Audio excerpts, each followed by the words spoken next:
சந்தோஷம். ஆனா அந்த சந்தோஷம் நன்றி அவ்வளவு பெரிய சந்தோஷம்.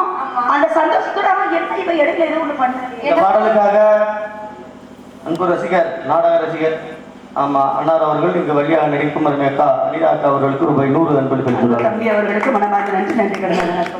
ஆமா ஏதோ வாந்தி எடுத்தமா வாந்தி எடுத்தது மாதிரி வாந்தி எடுத்துருக்கா போய் வைத்தியரை பார்க்க சொன்னோம். ஆனா ஆனதை காணோம்.